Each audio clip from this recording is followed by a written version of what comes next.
All right, we are live. Ramon Castillon, welcome to the future of fitness, man. Thanks. I'm excited to be here, Eric. Yeah, it's really good to have you. First of all, did I get that last name close to correct in the pronunciation? I tried. You crushed it. Okay, I, good. I'm so jacked up right now. Like Okay, I don't normally get that type of like phonetically accurate introduction. So okay, I'm good, I'm good. pumped. Yeah, my wife is Brazilian, so I figure if you can start to pick up Brazilian Portuguese, you can start to pick up a lot of different things. Yeah. Um, How do you anyway, say that's a whole different let me guess. Your last name is it Malzone or is it Mal Malzone? Malzone. Yeah, Malzone. Yeah. yeah, quick history lesson for people who don't care. My family came over, so we'll get into generations too. I think my dad was a first generation Italian. Was born here actually in 1937, so he was the last one born in his family, but the first one born in the United States. And during that time, they changed everything. He went from Gennaro Malzone to Jerry Malzone. Italians Mm-hmm. weren't too warmly welcomed on the East Coast at that point. And Mm-hmm. then later in life, he went back to. So like our family was like, well, what do we call ourselves now? But Yep. yeah, that's where we're at. So, dude, really excited. Been listening to some other stuff, reading some articles that you've been interviewed on, and listening to a couple podcasts that you've been on. Very articulate speaker and great insights as an entrepreneur. So I'm happy to have you here. And if you could just brief the audience, give them a little of your background, your I guess fitness origin story, and how you got to be the president of Row House. Yeah. So I'm from Oakland originally. Both my parents are from Mexico. They migrated over when they were 15 different years, and they were migrant farm workers, and pretty neat story there. My mom went to school, became a registered nurse, and was in the Air Force for 20 years. My dad, kind of went from working in the fields to working for a soils engineer company, and from there ended up being able to take over a lab in San Ramon. And so, Wow. so yeah, I started in the Bay Area. My heart's always there. And when I graduated from college, I did what every finance person did coming out of college, and tried to find a job at a bank. And so I worked in the investment management industry for roughly 6 years. And I did a lot of analytics, a lot of strategy work. And at that point, this was, I think, in 2008, 2009, I had an itch to get back home. I wanted to kind of be around the family, and I found a job at 24 Hour Fitness, doing pricing and strategy. So it wasn't like I was looking to get into fitness. It just happened to be a job that was in the Bay Area. It was in San Ramon, so it was right next to where my dad worked. So I was like, wow, this is perfect. Couldn't ask for a better situation. I can have lunch with my dad every day. I can see the family. This is awesome.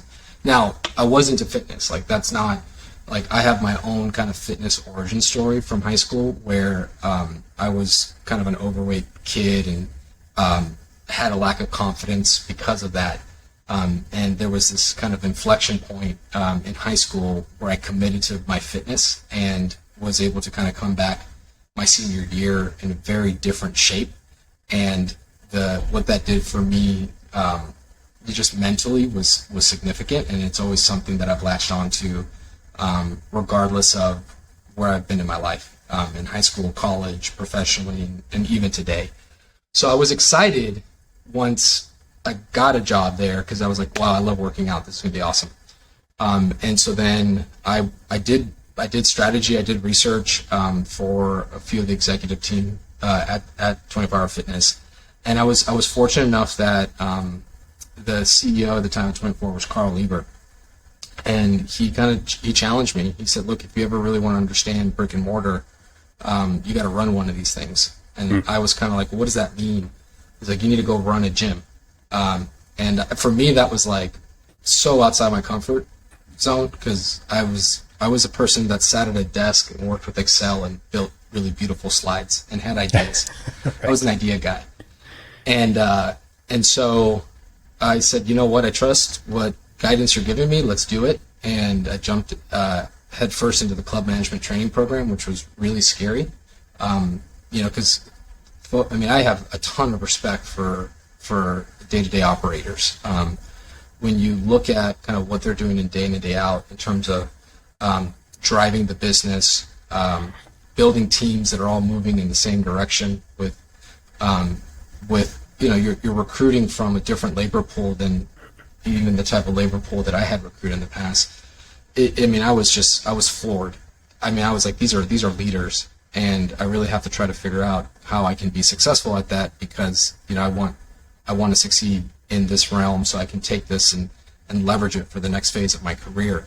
And so I had to go into the program. I had never sold a fitness membership, had never attached personal training to a membership, and I just had to figure it out. And they put me on the production report, so like the entire company could see how many guests I was taking, whether I was closing them or not closing them, whether I wasn't attaching fitness. And I struggled a bit to attach fitness because I like to build relationships and talk, and so I was really good at getting people to want to buy their membership. But then I wouldn't get them to buy personal training because I was doing most of the talking versus actually asking questions and listening. And so once I started to actually ask the questions and listen, I started to kind of connect the dots with why personal training would help them out. So I went through that, got a chance to run the Santa Monica Super Sport at 24 Hour Fitness, so I did that. And that's where I really got into, I always say, like, that's the inflection point in my career. The 13 months that I was running that gym, you had your membership team, your personal trainers, ancillary revenue. The gym was open 24/7. You had to grow, run, protect the business, day in and day out. I learned a lot, and so it was at the end of that 13 months, I got connected with a high net worth individual who had created this small boutique brand in Burlingame, California. And they were kind of, what are we going to do with this? And so I had a chance to connect with them, and I thought, wow, this is you're doing something pretty unique here in terms of the technology, the piece of cardio equipment that was being used, and then the type of clientele that was coming in to the studio was pretty interesting. It had hints of CrossFit, but the clientele that was coming in was I think people that wanted to have high intensity workouts without the high intensity attitude. And so I was just I was attracted to it. And so I was fortunate enough that he brought me on board, and then I think the story kind of wrote itself, where we took it from 1 to 5 locations. I was as entrepreneur as they come, because up until that point, like, I had never looked for real estate, had never done build outs, hired architects, GCs, worked on websites, all that kind of stuff. I'd done analytics, and I had operated, but building a company that could scale, that was just something that I was learning on the fly. And then afterwards, we had a few folks that were looking at Basecamp Fitness, and one of them was Exponential. And kind of the way that things unfolded is there was an opportunity for me to transition from Basecamp over to Exponential, and they brought me over to start scaling Row House. So the brand had just been acquired in December of 2017, and then so I came in Jan of 2018, and then just started working on getting it ready to become scalable as a franchise. And so that meant kind of taking all the intellectual know-how of getting Basecamp to a scalable position and packaging that up and being able to provide that to folks who wanted to purchase the rights to open a row house and open it, and then drive successful membership growth so that the studio would make money. And so I came on board to kind of work on that and launch the brand. And so now it's been close to 4 years, and we're at 91 open studios and 318 territories sold, and we're kind of moving along, still growing, still expanding our footprint, which is exciting. And as I mentioned earlier, I think we're with everything that's gone on in the last 2 years, I think this coming year is going to be, I think, something very special for not just Row House, but all the Exponential brands. But yeah, that's my story. That's kind of it in a nutshell. How I went from the Bay Area and finance, and then got into fitness and landed at Exponential. Yeah, man, that's great. I've had the pleasure of interviewing a handful of presidents of different brands from Exponential, and it's really the wealth of experience that they seem to get after and secure within their brands is pretty impressive. They have great. I even talked to individual, kind of not individual, but yeah, I guess individual brands. And everybody always they're like, God, those guys are good at Exponential, but damn, we respect what they're doing. Like, it's such a hard thing to compete with what you guys do. I guess, one of the big questions, then we can get into some of the other stuff that we alluded to there earlier about, why it's going to be, 2022 is a very exciting time, and, the positive projections that we have for it. But give us a little insights into the row house experience, man. What is it about the row house experience that makes it unique? The blend of, type of training, the environment, technology. Yeah, let us know more about that. Yeah, I always say if anyone's ever worked out before, they've either done the rowing workout, like they know that rowing is awesome. I mean, it's like that reaction you just had there is, I would say 9 out of 10 times people are like, I get on a rower and I work out. My full body gets engaged, my legs, my core, my upper body. I burn a ton of calories. And so, I mean, that's important for us because our programming is centered around the rower. But when I think about the experience, and I think what kind of separates us and makes us kind of that leading rowing-based fitness brand has everything to do with how we deliver the rowing. For us, our goal is that it's not a gimmick for you. We want to teach you how to really optimize your time on the rower, while at the same time deliver it an experience where you got music, you got coaches, and everyone feels like they're working together. And that's what we call kind of like the swing, where because we're kind of coaching people to row on the same stroke rate, people feel like they're working as a community, but they're still getting their individual workouts because the rower is linear based. So the more effort you put into it, the more effort it gives back.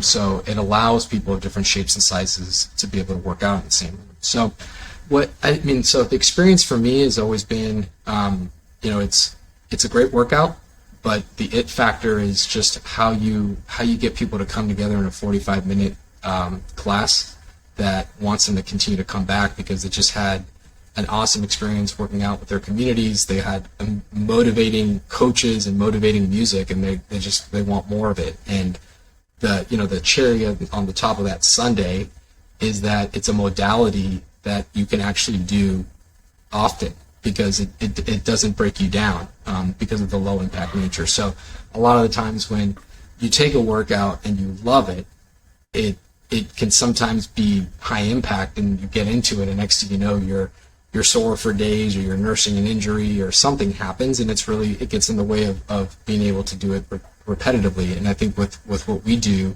we deliver this great format, but it's accessible. It's something you can do day after day and you can build on. So, but yeah, that's kind of the it factor, and I think what separates us from other modalities, but then also just other rowing-based concepts that are out there. Yeah, it's I remember when spinning came out, and I was like, and I own a CrossFit gym. I'm like, I started to see spin classes pop up. I'm like, boring. People, that's gonna fad. It's not going anywhere. And it stayed. It sure has stayed. And, I have to say, when I tried my first spin class about 3 or 4 years ago, like a good one, right? I was like, okay, I get it. I can, time flies by. I'm dripping in sweat. The music was good. It was a good experience. It was a nice kind of like tribal feel to it. And I can see that being, especially with the rhythmic nature of the rowing machine, and the visceral reaction that I have when you mentioned rowing initially, for people to understand because they couldn't see it, was if you've ever done a 2K row for time, what a rower can do to you. It'll break you.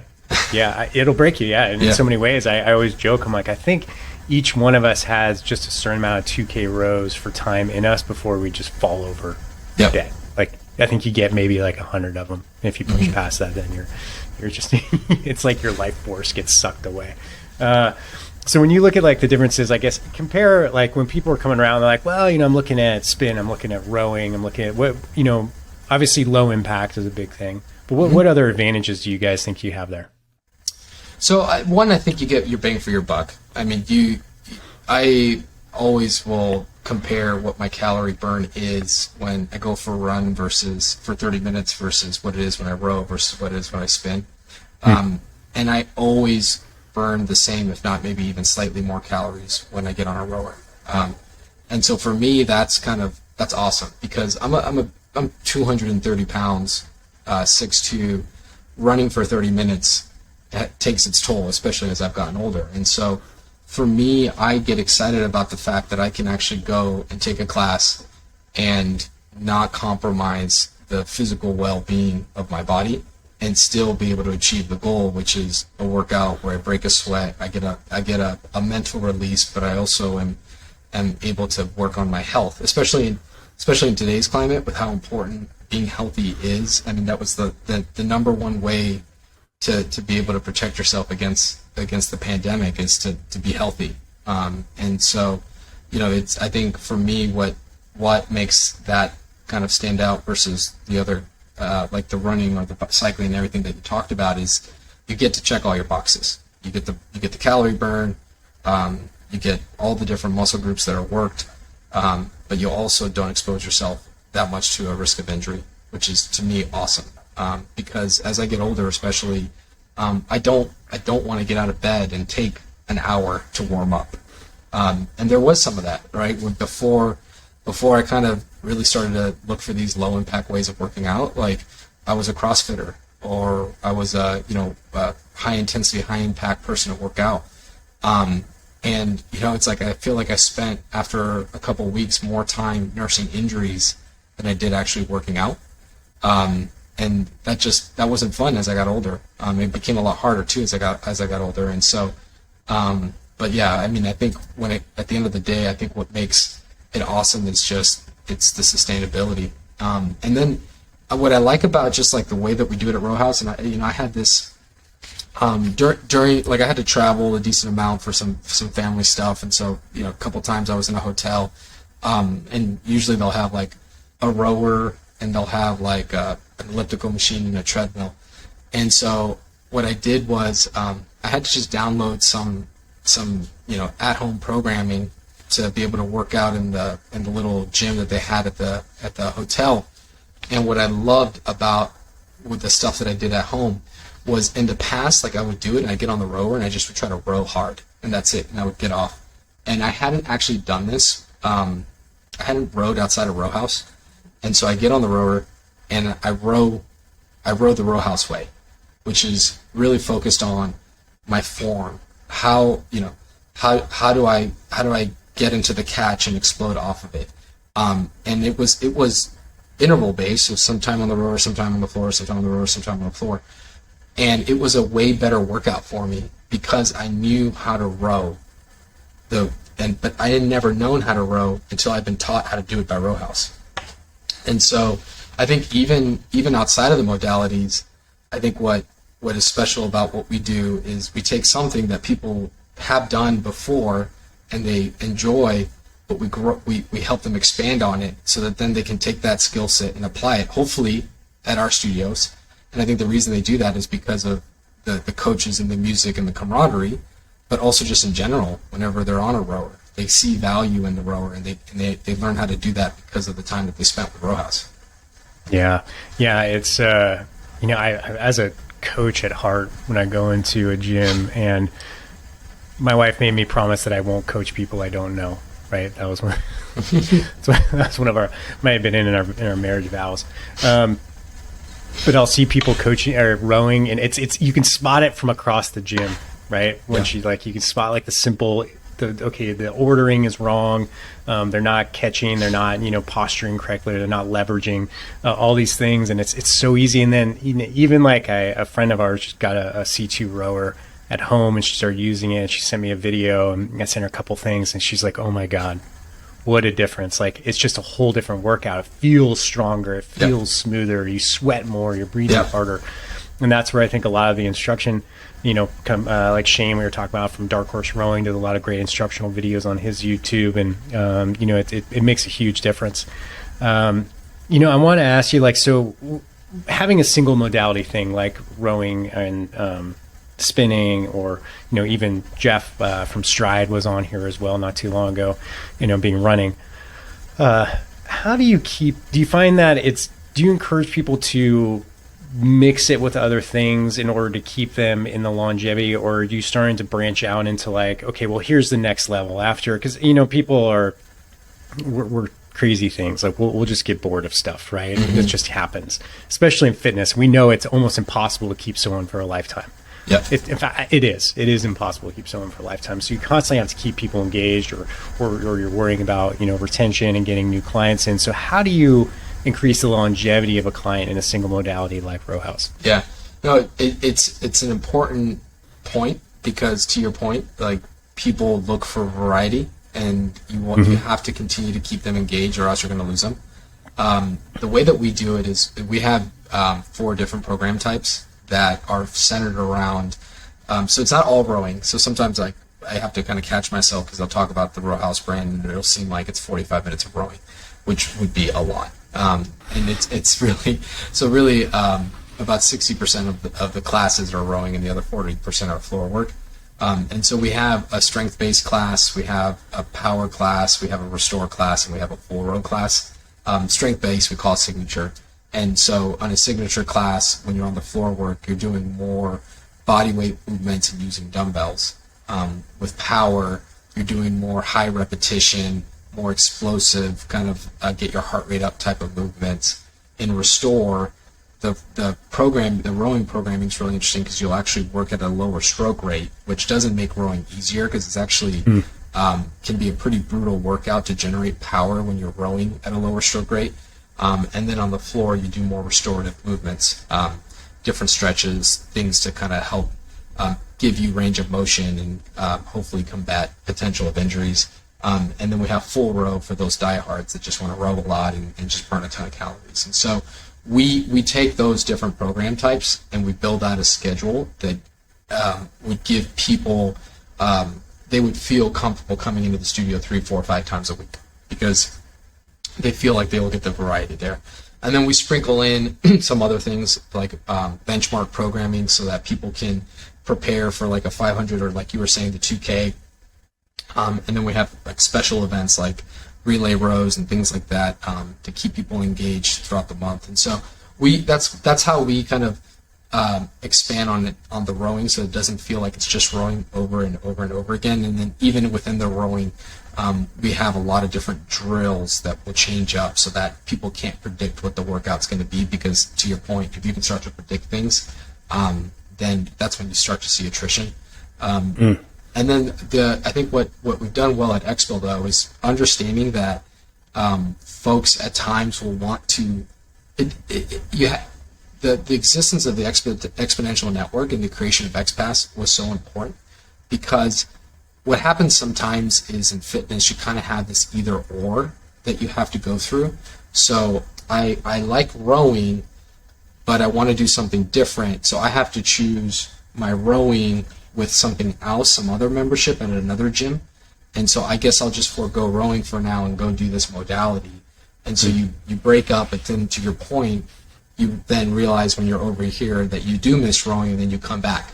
And so what something like XPass, the reason that was created, is one of the reasons is it gives that option to the person who loves rowing. I don't want to stop rowing, but I do want some variety. And so now I have a very easy bridge to all the other modalities that we have here. So I don't have to walk away from the thing I love, but I get to scratch the itch of other types of workouts to keep that variety going, so I can keep working out and then continue to work towards my fitness goals, right? So now you can spin, you can run, you can do Pilates, you can do yoga. So I think that's twofold, right? So internally, we put in a lot of thought into how do we keep people engaged, but then externally, Expo, their goal is to create a mechanism so that people don't leave their core membership, but also have an avenue to try some other stuff. And that helps with retention, that helps with dollars spent in the network, everything kind of centered around helping studios gain more memberships and drive more revenue. Yeah, that's great. And it's such a tough earned and great advantage for Exponential is to have those those options within there where I can go, do a row house workout, hit yoga the next day to recover, do multiple things. I think that keeps people really engaged and loyal to the brand. Within your, what does your tech stack look like? Do you guys do you guys have your own brand of rowers? Do you use any heart rate training? Do you have any other, what do you guys use in there? Yeah, so we use the Concept 2. Okay. Classic workhorse. Yeah, that is, if you're going to be the leading authentic rowing brand, I think you have to have Concept 2s in your studio. And I think it's an amazing piece of equipment. It's extremely resilient as well, which is important. When you think about all the classes that are being taught and the meters that are being rowed, that piece of equipment lasts a really long time and doesn't it doesn't give. So this rower you can use over and over time, but it's still challenging you every time you get on it. Versus like sometimes when you use a piece of equipment and you've used it so many times, like the resistance gets easier or something like that. Like that's not the case with the Concept 2. So we do that, which is really important, and I think that has helped us gain credibility with the rowing community as well when they see the Concept 2s, and I think that's important. And then from a data standpoint, people love their meters at Row House. We have a meter milestone program where when you cross certain thresholds, you get celebrated. And so we have different prizes based off of those milestones: 50K, 100K, 250, 500, a million. It goes up to the millions too, because we're starting to get members that are crossing that 5-6 million threshold. And so wow. And so we help them track that in the studio. They get to see that, but then also after class, they see their stats live, and they can always go back into the app and see kind of where they sit in their progress. And so that kind of allows people to kind of latch on to the meters and have that data component if they're a data junkie. And then we have heart rate monitoring, or we have an Apple Watch integration. So we it's almost 60 I think 60 to 7% of our users all have an Apple Watch, which is pretty crazy. And so what's neat about that is it allows them to check into class. They can sync right away. They can see their stats. It all syncs up, and it gives them the heart rate monitoring, and it works with their app. So there's a lot of touch points to get people to keep people kind of sticky. But I also think to educate them on what's happening when they take class, because especially with the heart rate monitoring, when you are looking at your heart rate and you are looking at your calories and you're doing that across different modalities, like it's a pretty like oh my goodness moment when you see what you achieved when you took a rowing class versus what you achieved doing something different, which we talked about earlier. Because I think it just helps the modality gain more credibility. Because I do believe that people like the idea of not compromising their workouts by having to do something that quote unquote is low impact, right? Because I think sometimes low impact gets a bad rap. People see that and they go, "Oh, it's not a good workout. It's not the same as some uber intense, class." And so, but that's not the case. I mean, you can be destroyed doing a low impact rowing class. And so things like Apple Watch that shows you kind of your metrics helps gain that credibility. Yeah, awesome, man.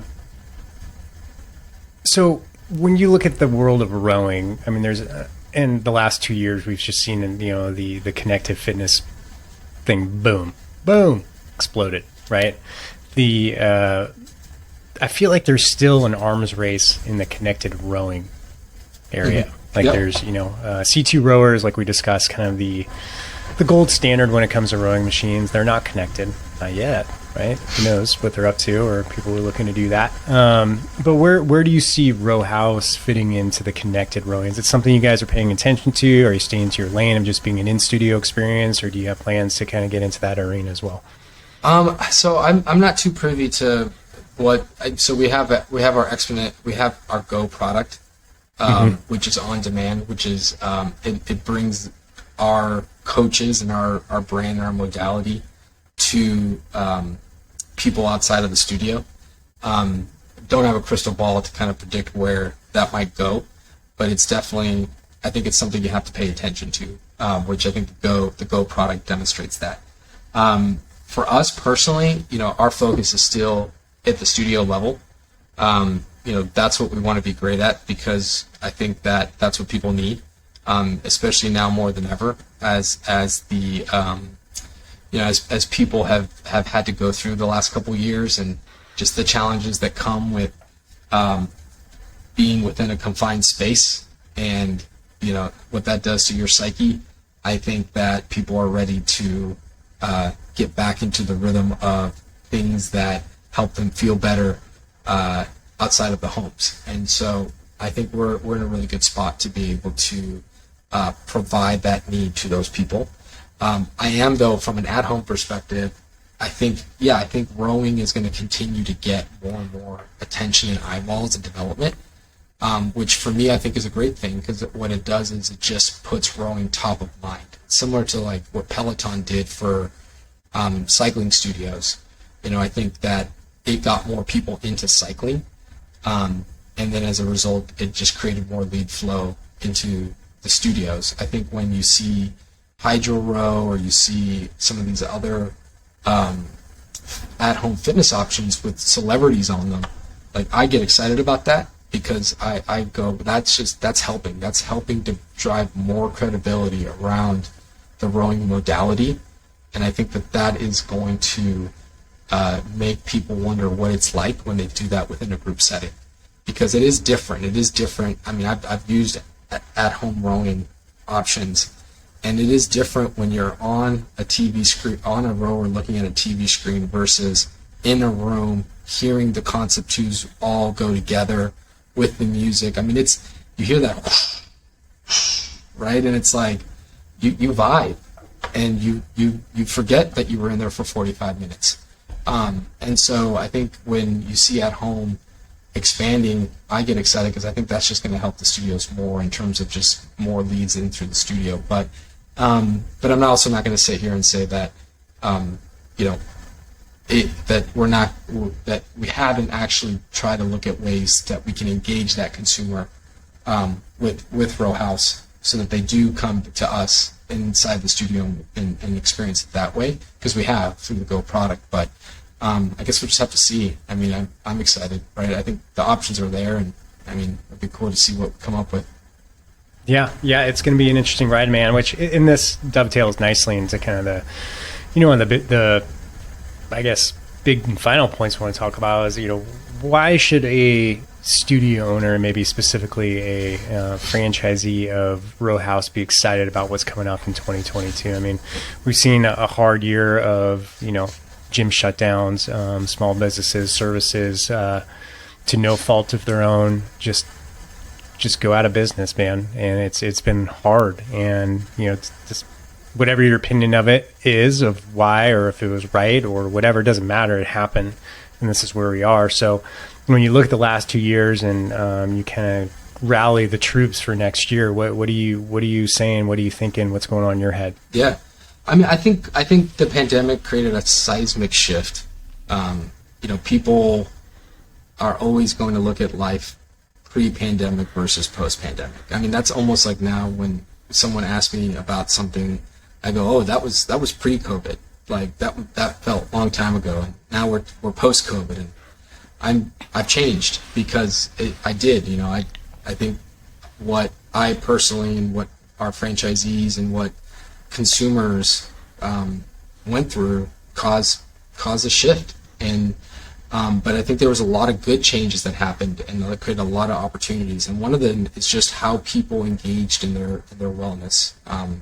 We saw time and time again, whenever we looked at research and we looked at surveys, people started working out more. They made a concerted effort around living healthier lives. And I think in part because that was one of the few things that you could control during the pandemic. It helped make people feel better. But at the same time, you saw people reporting that they missed their communities, they missed their gyms, which is why when gyms started opening up, people started to come back. but to your point, it was unfortunate because some folks, it was tough and they didn't make it to the other side.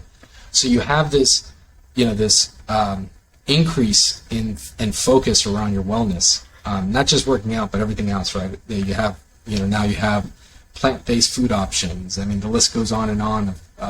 You have technologies like Calm and things that help you meditate and Headspace, and so you have just all these different things that are being created to help individuals not just be physically better, but spiritually and mentally.